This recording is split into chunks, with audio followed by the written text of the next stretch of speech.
اعوذ باللہ من الشیطان الرجیم بسم اللہ الرحمن الرحیم۔ قرآن حکیم کو پڑھنے اور اس کو سمجھنے کے حوالے سے بہت باتیں کی جاتی ہیں، بہت باتیں کی گئی ہیں، بتایا جاتا ہے قرآن پڑھنے کی اہمیت سے کسی کو انکار نہیں ہے، لیکن جس بات سے لوگوں کو جو بات فرق سمجھ میں نہیں آتا وہ یہ کہ ہم قرأت بھی کرتے ہیں، ہم تلاوت بھی کرتے ہیں، تجوید بھی ہوتی ہے، لیکن اس کے مفاہیم کیوں نہیں سمجھ آتے؟ ہم جتنی عقیدت سے، جتنی محبت سے، جتنے پیار سے، جتنے احترام سے قرآن حکیم کی تلاوت کرتے ہیں، اس کی تجوید کرتے ہیں، اس کے یہ سارا نظام جو ہے یہ دیکھتے ہیں، تو یہ بعض لوگوں کا اصرار ہے کہ تراجم کے ساتھ، ترجمے کے ساتھ پڑھنا ضروری ہے تاکہ مفہوم سمجھ آ سکے، خاص طور پہ ان لوگوں کو جن کو عربی نہیں آتی۔ لیکن اس کے باوجود جو صورتحال ہے وہ کوئی اتنی اطمینان بخش نہیں ہے۔ اس کی کیا وجہ کیا ہے؟ جو بھی وجوہات ہیں ایک لمبی فہرست ہو جائے گی۔ میں آپ کو ایک بات عرض کر دیتا ہوں۔ دیکھیے، جب ہم قرآن حکیم کا مطالعہ کرتے ہیں، مطالعہ میں قرأت اور تلاوت کی بات نہیں کر رہا، جب ہم مطالعہ کرتے ہیں یعنی کہ جب ہم قرآن حکیم کو پڑھ کر اس کو سمجھنے کے جذبے سے پڑھتے ہیں تو اس کو مطالعہ یعنی کہ کوشش کرتے ہیں کہ اس کے مفہوم کو سمجھیں۔ جب ہم اس جذبے سے اپروچ کرتے ہیں قرآن کو تو ہمارے پاس تین مسئلے آتے ہیں، تین زاویے ہیں۔ ایک یہ کہ میں کیا سمجھ رہا ہوں، دوسرا یہ کہ مجھے کیا سمجھایا جا رہا ہے، اور تیسرے یہ کہ اللہ تبارک و تعالی ہمیں کیا سمجھانا چاہ رہا ہے۔ یہ تین زاویے ہیں۔ میں آپ سے ایک مثال دے کر بات اپنی واضح کرنے کی اجازت چاہوں گا۔ مثال یہ ہے، قرآن حکیم میں ایک آیت ہے، قولوا للناس حسنا، قولوا کہو، للناس حسنا لوگوں سے یا لوگوں کے لیے، حسنا اچھی بات۔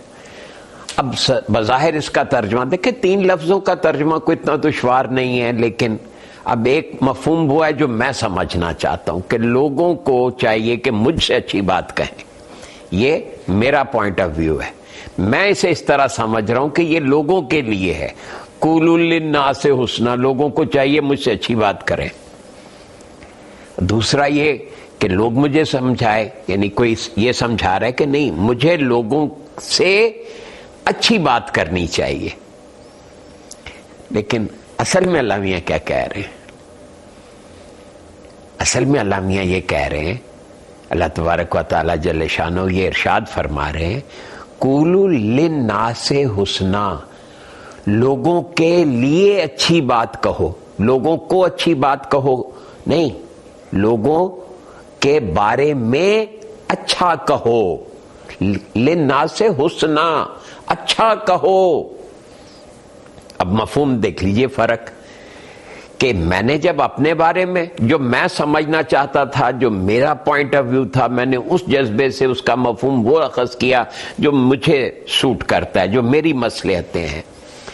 دوسرا یہ کہ مجھے جو لوگ بتا رہے ہیں، اور تیسرا یہ کہ میں ان دونوں مفاہیم سے ہٹ کر ذرا اور زیادہ گہرائی میں غور کر کے الفاظ کی شکل کو دیکھتے ہوئے، ان کی ساخت کو سامنے رکھتے ہوئے یہ سوچنے کی کوشش کروں کہ اللہ رب کریم کیا ارشاد فرما رہے ہیں، اللہ کیا مجھے سمجھانا چاہ رہا ہے۔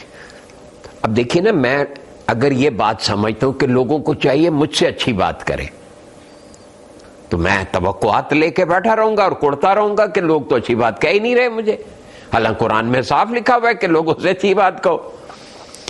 دوسرا کہ جی مجھے چاہیے کہ میں لوگوں کو اچھی اچھی باتیں سناؤں، اچھی باتیں سناؤں، میں باتوں کی گھڑوانت کرتا رہوں، باتوں کو بنا بنا کے سجا سجا کے گرامیٹیکلی تو ٹیکنیکلی، اور اس کی کیا کہتے ہیں یہ جو اردو اس کی ادبیت کے حوالے سے اس کے مرصع مسجع کر کے اس کو ثنائے و بدائے کا استعمال کر کے اس کو خوبصورت بناتا رہوں، یا یہ کہ میں لوگوں کے بارے میں اچھا کہوں، یعنی مجھے کسی کے بارے میں برا نہیں کہنا چاہیے۔